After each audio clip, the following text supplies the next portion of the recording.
예, 오늘은 이 본문을 가지고 순종으로 회복되는 영권, 순종으로 회복되는 영권이라는 제목으로 하나님의 말씀을 나누도록 하겠습니다.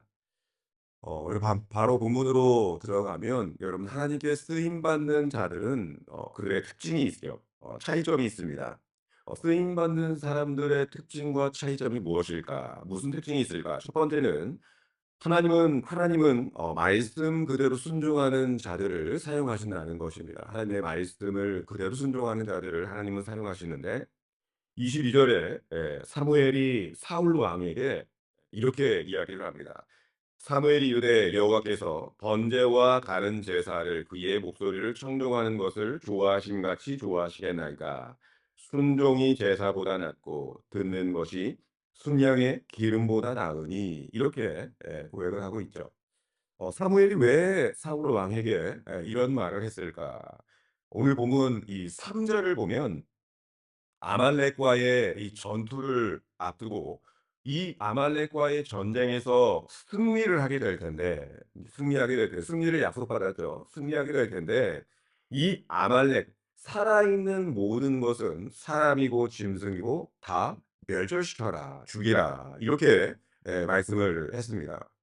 우리가 보기에 이 좀 잔인하게 느껴지는 그러한 구절이지만 왜 하나님께서 사무엘을 통해서 사울 왕에게 아말렉과의 전투에서 승리하게 될 텐데 모두 진멸시키라고 했을까? 그것은 이 아말렉이 이스라엘 백성들이 출애굽해서 광야에 나왔을 때 이 이스라엘의 앞길을 막았습니다. 이스라엘의 앞길을 막았는데 우리가 생각했을 때 '아이고 뭐 이스라엘 광야에서 나온 이스라엘의 앞길을 막을 수도 있지.' 이렇게 생각할 수 있지만 여러분 이것은 구약에서의 이렇게 나오는 것들은 우리가 다르게 생각하면 안 되고 구약을 볼 때 항상 우리가 생각해야 되는 것은 저것이 메시아 그러니까 오실 메시아의 길과 어떤 연결선상이 있는지를 늘 살펴봐야 되는데 출애굽한 이스라엘 백성들의 앞길을 막았다. 이 말은 오실 메시아의 길을 막은 것이죠. 오실 메시아의 길을 막는 것.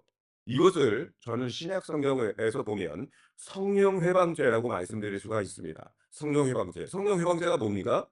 예수님을 안 믿는 것, 예수님을 믿는 것을 방해하는 것, 오실 메시아의 길을 막는 것. 이것을 성령 회방죄라고 할 수 있는 것이죠. 그래서 아말렉은 영적으로 사탄, 이 마귀를 상징하고 있습니다. 그래서 하나님께서 이 아말렉에게 뭐라고 말씀하시냐면 출애굽기 17장 16절을 보면 이르되 여호와께서 맹세하시기를 여호와가 아말렉과 더불어 대대로 싸우리라 하셨다 하였더라. 굉장히 무서운 말씀이죠. 왜 아말렉과 대대 싸우겠다고 말씀하십니까? 오실 메시아의 길을 막았기 때문에. 그럼 반대로 축복받는 길, 하나님의 은혜의 백성들, 하나님께서 주시는 그 은혜를 경험하기 위해서는 어떻게 해야 되겠습니까? 반대로 하면 되겠죠. 오실 메시아의 길을 준비하는 자들. 그래서 구약에 축복받은 사람들은 오실 메시아의 길을 준비했던 사람들이 축복을 받고 지금 이 신약 시대를 살아가고 있는 저와 여러분들 누가 하나님께서 축복을 주시고 은혜를 주시겠습니까? 다시 오실 메시아의 길을 준비하는 자들 그들에게 하나님께서 은혜를 주신다는 것입니다. 즉 하나님께서 이렇게 깊은 뜻을 가지고 의도를 가지고 말씀을 하셨으면 그대로 순종하면 되죠. 아말렉을 진멸하라 말씀하셨으면 사울은 그대로 순종하면 되는 것이죠. 그러면 하나님의 축복도 있고 하나님의 승리도 있었을 것입니다. 그런데 사울이 어떤 모습을 보였냐면 오늘 15장 9절 말씀을 보면 사울과 백성이 아각과 그의 양과 소의 가장 좋은 것 또는 기름진 것과 어린 양과 모든 좋은 것을 남기고 진멸하기를 즐겨 아니하고 가치 없고 하찮은 것은 진멸하니라. 결국 한마디로 불순종했다는 것이죠. 불순종했다는 것. 우리의 삶에 있어서 가장 큰 문제가 이 불순종의 문제일 수가 있습니다. 따라서 오늘 저와 여러분들은 나의 순종의 문제를 한번 점검해 봐야 합니다. 내가 정말 하나님 앞에 순종하고 있는가, 불순종하고 있는가. 사람은 에게 다른 사람의 지시를 받으면 굉장히 기분이 나쁩니다. 그리고 내가 누구에게 지시를 하면 기분이 좋죠. 이것이 일종의 이 군림의 유혹 아니겠습니까? 군림의 유혹. 그런데 하나님 앞에서 내가 교만했을 때, 이 교만해졌을 때는 순종하는 것이 굉장히 기분이 나쁩니다. '매사에 너무 간섭하는 거 아니야? 매사에 너무 간섭하는 거 아니야?' 이런 생각을 할 수 있죠. 하나님께서 직접 말씀하시면 "저는 순종하겠습니다." 이렇게 말할 때가 있는데, 대부분의 하나님의 말씀이 여러분 직접 우리에게 들리기보다는 사람을 통해서 들려지는 경우가 참 많이 있습니다. 그래서 기분 나쁠 수가 있죠. 저것이 이 사람의 말이라고 생각이 될 수 있기 때문에. 그래서 하나님 말씀 앞에 순종하는 것이 싫고, 때로는 자꾸만 이 내 뜻, 내 마음, 내 감정대로 하고 싶은 생각들이 참 많아진다는 것입니다. 그런데 그렇게 해서 한두 번 내 뜻대로 이루어지게 되면, 어떤 일이 이루어지게 되면 그것에 재미를 들여서 '그래도 되는구나. 그래도 되는구나.' 이렇게 생각해서 순종하기보다는 자기 뜻을 주장하는 쪽으로, 자기 감정에 충실한 쪽으로 나아가게 되더라는 것이죠. 특별히 이 힘이 없을 때, 이 젊을 때, 이때는 비교적 순종이 쉬운 편입니다. 왜냐하면 잃을 것이 아무것도 없기 때문입니다. 잃을 것이 아무것도 없기 때문에. 그래서 잃을 것이 아무것도 없는 어린아이들이 굉장히 순종을 잘하지 않습니까? 순종을 잘합니다. 그런데 시간이 가면 갈수록 잃을 것이 많아지죠. 자기가 버리기 아까운 것들이 생기기 시작을 합니다. 또 자기에게 힘이 주어지죠. 힘이 주어집니다. 내가 말을 하면 먹힙니다. 먹히죠. 그때부터 정말 힘든 것이 뭐냐면, 말씀을 듣고 그대로 순종하는 것이 정말 어렵고 힘들어집니다. 그러므로 하나님의 기쁨이 되기 위해서는 하나님께서 저와 여러분들에게 아무리 이 세상 가운데 많은 힘을 주고 아무리 많은 것을 맡겼다 할지라도 끝까지 순종하는 자세가 너무너무 중요하다는 것입니다. 끝까지 순종하는 자세. 말씀을 들을 때에도 나에게 내가 원하는 그 말씀을 골라서 듣는 것이 아니라, 순종하기 위해서 어떤 말이 선포된다 하더라도, 성경을 볼 때에도 어떤 구절이 나에게 말씀한다 하더라도 '나는 그대로 순종하겠다. 순종하겠다.' 그런데 들리는 말씀이, 또 내가 읽은 말씀이 내 마음에 부딪히고 충돌할 때가 있습니다. 그런데 우리는 그때마다도 내가 순종하고 싶은 것만 순종할 때가 많죠. 골라서 순종하고 싶다. 꼭 이것이 이 사랑하고 비슷한 것 같습니다. 사랑. 사랑하고 싶은 사람들만 사랑하는 것. 그런데 사랑이 힘든 이유가 무엇이겠습니까? 사랑이 힘든 이유는 사랑하고 싶지 않은 사람들이 있는데, 미워하는 사람이 있는데, 원수 맺은 사람이 있는데, 그들도 사랑하라고 하니까 힘든 거 아니겠습니까? 순종도 마찬가지죠. 순종할 수 있는 것만 순종하라고 하면 얼마나 기분이 좋겠습니까? 그렇지만 순종하고 싶지 않은 것들도 내 감정에 반해서 순종하라고 말씀하고 계시기 때문에, 그래서 순종하는 것이 어려운 것입니다. 그런데 순종하기 어렵지만, 너무나 어렵지만, 그럼에도 '나는 이미 그리스도와 함께 죽었어.'라고 생각하면서 순종하게 되면 그때부터 능력이 나타나게 되는 것입니다. 대개 하나님께 쓰임 받았던, 놀랍도록 쓰임 받았던 분들을 보면 탁월하게 이 똑똑했던 사람들은 아니었던 것 같습니다. 정말 '저 사람은 명석해. 똑똑해.' 어떻게 보면 저 사람들은 좀 바보스러운 모습들이 있습니다. 여러분, 여리고성이 어떻게 무너졌습니까?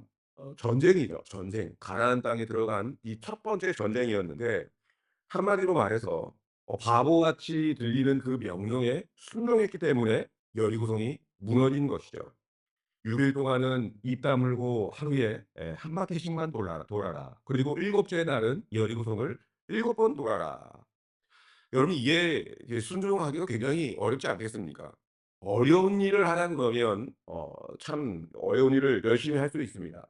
힘든 일을 하라고 해도 그래도 끝까지 이 마음 먹고 할 수가 있는데, 너무나 쉬운 일, 이 바보스럽고 멍청해 보이기까지 하는 이 일에 순종하라. 쉽지 않죠. 전쟁이 애들 장난도 아니고 하루에 한 바퀴, 7 일째 7바퀴, 그리고 마지막에 함성했을 때 소리쳤는데, 그런데 그렇게 바보스럽게 보이고 멍청하게 보이는 이 명령이라 할지라도 순종했을 때, 하나님의 말씀이기 때문에 순종했을 때 거기에서 능력과 기적이 나타났다는 것입니다. 시리아의 장군 나아만 엘리사의 말대로 요단강에 가서 7번 목욕하라 그러대. 여러분 요단강 다음에 이 성지순례가 있으면은 꼭 같이 가기를 원하는데 굉장히 흙탕물이거든요. 다 그 당시에도 이 성경 구절을 보면은 흙탕물, 이 진흙탕물이라고 이야기하지 않습니까? 근데 나아만이 이 열왕기하 5장 11절 12절 말씀을 보면 나아만이 노하여 물러가며 이르되 내 생각에는 그가 내게로 나아와서 나와 서서 그의 하나님 여호와의 이름을 부르고 그의 손을 그 부위 위에 흔들어 나병을 고칠까 하였도다. 다메섹 강 아바나와 바르바른 이스라엘 모든 강들보다 낫지 아니하냐. 내가 거기서 몸을 씻으면 깨끗하게 되지 아니하랴 하고 몸을 돌려 분노하여 떠나니. 내가 순종해야 될 말씀은 어떻게 그렇게 어려운 것만 골라서 이해되지 않은 것만 골라서 나에게 순종하라고 하는 것 같습니다. 우리의 상식과 가치관과 내 생각이 충돌하는 것만 골라서 나에게 순종하라고 하시는 것 같은데 그래서 나아만 장군처럼 화도 내고 성질도 내고 '도저히 못해 먹겠다.' 이렇게 소리도 치고 그리고 등 돌려서 뒤돌아서 떠나버리고 싶은 그런 마음이 있지 않습니까? 그러나 도저히 순종하고 싶지 않을 때 도저히 순종하고 싶지 않지만 그냥 '나는 죽었습니다.' 하면서 순종하며 나아갔을 때 열왕기하 5장 14 절에 이렇게 말씀하고 있습니다. 나아만이 이에 내려가서 하나님의 사람의 말대로 요단강에 7번 몸을 잠그니 그의 살이 어린아이의 살같이 회복되어 깨끗하게 되었더라. 우리의 삶도 마찬가지라고 생각을 합니다. 여러분 하나님의 말씀이 내 마음속에 울려서 싫지만 내 감정은 그것을 거부하고 있지만 그래도 하나님의 말씀이 말한다면 그것이 옳은 것이고 그것이 나에게 가장 좋은 길인 줄로 믿습니다. 그냥 하라고 했을 때 하게 되면 내 상식과 가치관과 내 감정에 충돌하고 있지만 그럼에도 불구하고 나를 꺾어서 그 말씀에 순종하며 나아갔을 때 나만의 장래의 문둥병이 본문에서처럼 나았던 것처럼 저와 여러분들의 삶 속에 역사가 나타날 줄로 믿습니다. 요나 선지자의 문제가 무엇이겠습니까? 요나 선지자. 하나님의 말씀하신 그대로 니느웨 성에 가서 외치라고 하면 외쳤으면 되는데 불순종하기 때문에 그다음부터 얼마나 큰 어려움을 겪게 됩니까? 물고기를 뱃속에 들어가서 풍랑을 만나고 물고기를 준비해서 물고기 뱃속에 들어가고 물고기가 또 토하고 이 모든 과정을 거치지 않아도 되는데 끝까지 불순종했기 때문에 이러한 일들이 거쳐지게 된 것이었습니다. 따라서 이 신앙이라는 것은 어린아이와 같이 되는 것. 하나님 말씀하시면 "주님 제가 그 말에 순종하겠습니다." 그런데 거기서부터 하나님께서 기적을 우리의 삶에 보여주십니다. 누가복음 5 장에 베드로가 예수님의 제자로서 가장 인상적인 장면을 우리에게 보여주고 있는데 밤이 새도록 그는 어부로서 이 프로 아니었겠습니까? 밤이 새도록 고기를 한 마리도 잡지 못했습니다. 그런데 이 목수였던 주님이 "깊은 데로 가서 그물을 내려봐라." 이렇게 이야기를 했을 때 베드로가 뭐라고 이야기를 했냐면 누가복음 5장 5절 상반절을 보면 시몬이 대답하여 이르되 "선생님 우리들이 밤이 새도록 수고하였으되 잡은 것이 없지만 이게 무슨 말입니까? 환경적으로는 말이 안 되는 명령이지만 내 생각과 가치관과 상식과 감정과 충돌되지만은 이 말은 아니겠습니까? 그러나, 그러나 말씀에 의지하여 내가 그물을 내리리이다. 이렇게 이야기를 한 거죠. 즉 경험의 문제, 상식의 문제, 이해의 문제가 아니라 결국은 순종의 문제라는 것입니다. 순종의 문제. 그래서 베드로가 순종을 했고 여기서부터 기적과 능력이 나타나게 되었습니다. 그러므로 우리도 단순하게 이제부터 깨달아야 될 말씀이 바로 이것이죠. 하나님 말씀하시면 순종하겠습니다. 그 태도가 저와 우리 모든 교회 성도들의 태도가 된다면 하나님께서는 우리 예수마을교회를 굉장히 능력 가운데 사용해 주실 줄로 믿습니다. 쓰임받는 비결 이것이 이 순종에 있다라는 것. 그래서 순종으로 무장하는 저와 여러분들이 되시기를 주님의 이름으로 축원합니다. 또 한 가지 이 쓰임받는 자들 두 번째는 순종하는 사람은 겸손한 사람이고 겸손한 사람이기 때문에 모든 영광을 누구에게 올려드립니까? 하나님께 영광을 올려드리는 자입니다. 순종과 겸손은 항상 이 동전의 양면처럼 따라다니는데 사무엘상 15장 17절 말씀을 보면 사무엘이 이르되 왕이 스스로 작게 여길 그때에 이스라엘 지파의 머리가 되지 아니하셨나이까 여호와께서 왕에게 기름을 부어 이스라엘 왕을 삼으시고 즉 사울이 왕이 되기 전에는 겸손했는데 왕이 되니까 이제 교만해졌다 이 말입니다. 처음에 왕으로 삼으려고 할 때 이 왕이 되기 전에는 사울이 이 짐 보따리 뒤에 이 숨어 있었다고 이야기를 하죠. 왕이 되기 전에 사울은 굉장히 스스로 자기 자신을 작게 여겼습니다. 작게 여겼습니다. 작게 여길 그때 하나님께서 사용하셨는데 저와 여러분들도 마찬가지죠. "하나님 나는 어린아이와 같습니다. 저는 작습니다. 부족합니다. 능력이 없습니다. 그러나 하나님께서 불러 주신다면 저는 할 수 없지만 주님 말씀에 의지해서 얼마든지 따르겠습니다. 따르겠습니다. 나아가겠습니다." 이렇게 했을 때 쓰임을 받았다는 것이죠. 그런데 12절 말씀, 오늘 본문 12절 말씀을 보니 어떤 일이 벌어지냐면 사무엘이 사울을 만나려고 아침에 일찍 일어났더니 어떤 사람이 사무엘에게 말하여 이르되 사울이 갈멜에 이르러 자기를 위하여 기념비를 세우고 발길을 돌려 길갈로 내려갔다 하는지라. 여기 보면 사무엘이 이 사울을 만나려고 아침에 일찍 일어났더니라고 말했는데 아침에 일찍 일어나서 사무엘이 사울을 만나러 갔는데 사울은 더 일찍 일어나서 무슨 일을 했느냐? 자기를 위한 기념비를 세웠습니다. 아말렉과의 전투에서 승리는 누가 주셨습니까? 하나님께서 승리를 주셨는데 그때 그 기념비를 하나님을 위한 기념비를 세운 것이 아니라 자기 자신을 위한 기념비를 세웠다는 것이죠. 즉 교만, 이 내 자신을 내세우는 교만에 빠졌다는 것입니다. 저와 여러분들도 충분히 이렇게 이 교만에 빠질 수가 있습니다. "내가 예전에 교회에서 뭐 했어. 저거 내가 한 거잖아. 내가 한 거잖아. 내가 전도한 거잖아. 내가 물질을 드린 거잖아. 내가."라고 했을 때 나도 모르게 과거에 하나님께서 은혜를 주셔서 한 일인데 그 모든 것을 나의 공로로 내세운 경우가 너무나 많이 있을 수가 있는 것이죠. 사실 알고 보면 사울이 싸운 전쟁의 승리는 미리 예고된 전쟁이었고 하나님께서 승리를 주시겠다고 말씀하신 그 전쟁이었는데 그 전쟁의 모든 공로를 자기 기념비를 세움으로 말미암아서 사울이 다 가로채 버린 것입니다. 나의 삶에 하나님께서 건강을 주셨고 또 물질을 주셔서 하나님을 위해서 쓰임 받았던 것인데 그 공로를 다 나에게 돌려버리는 그러한 기념비. 하나님을 내세우지 않고 나를 내세우고자 하는 그러한 교만. 여기에 충분히 저와 여러분들이 빠질 수 있다는 것입니다. 여러분 나를 통해서 복음이 전파되지 않았습니까? 나를 통해서 복음이 전파되었는데 사도 바울은 뭐라고 이야기를 합니까? "나는 심었을 뿐이고 아볼로는 물을 주었고 자라나게 하시는 이는 오직 하나님이셨다." 이렇게 고백을 했습니다. 그런데 내가 뭘 했다. 모두 하나님을 드러내야 되는데 내 자신을 드러내게 되면 그것은 바로 내가 교만에 빠져 있다는 것을 이야기하는 것이죠. 나의 바벨탑을 쌓고 있는 것. 그래서 결국 이 교회 부흥은 무엇이겠습니까? 구약에서도 그렇고 우상 파괴 운동이 이 교회 부흥입니다. 하나님 외에 앞세우고 있었던 하나님의 공로를 모두 가로챈 내 안에 모든 교만의 우상들을 파괴하는 것이 이 교회 부흥 운동인 것입니다.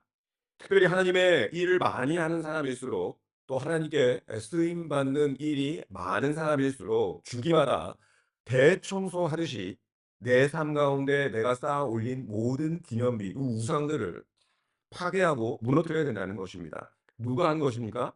모든 공은 하나님께 올려드려야 되는 것이죠. 하나님께서 하신 것이지 내가 한 것이 아무것도 아니라는 것입니다. 그래서 이 시편 115편 1절 어떤 분은 이것을 벽에 굉장히 크게 써 놓아야 된다고 이야기를 하시던데 115편 1절입니다.